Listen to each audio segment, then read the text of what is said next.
AP శాసనమండలిలో ఇసుకపై TDP YCP సభ్యుల మధ్య మాటల యుద్ధం జరిగింది.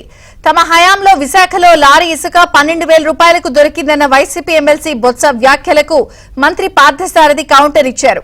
గత 5 ఏళ్లలో విశాఖలో 12,000కు లారీ ఇసుక దొరకలేదన్నారు. బొత్స సభను తప్పుదో పట్టిస్తున్నారని ఆగ్రహం వ్యక్తం చేశారు. కానీ మంత్రి గారు చెప్పింది ఏంటంటే విశాఖపట్నం అని చెప్పారు అధ్యక్ష.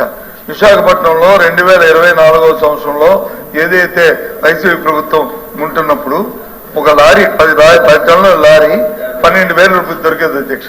కావస్తే ఆ బారుని కావస్తే వెళ్తాము, ఆ టాలీ కూర్చోబెడతాము, అడుగుతాము.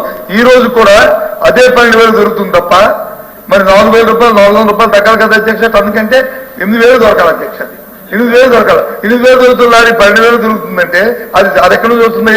మా శ్రీకాకుళం నుంచి వస్తుంది. శ్రీకాకుళం తాలూకా ఆ జిల్లాలో అక్కడ ఉన్న ఆ రీచ్ నుంచి వస్తుంది. 8,000 చాలు.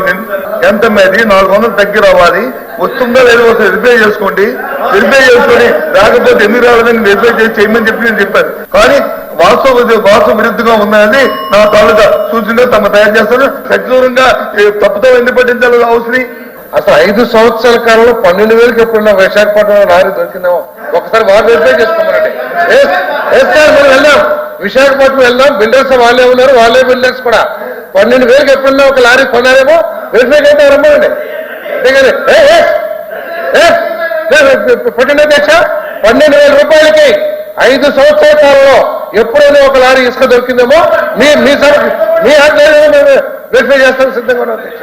అదే ట్రాన్స్పోర్ట్ కాస్ట్ ఎంత అయింది అదంతా కూడా వెరిఫై చేయకుండా సభను తప్పుదోవ పట్టిందంటే వేరేది కాదు అధ్యక్ష. ఎందుకంటే వారు నిరూపించుకోవాల్సిన బాధ్యత ఉండదు కాబట్టి ఏదో ఒక బుర్ర జల్లేస్తే చాలని మాట్లాడితే ఎప్పుడు 12,000కి లేదు అధ్యక్ష.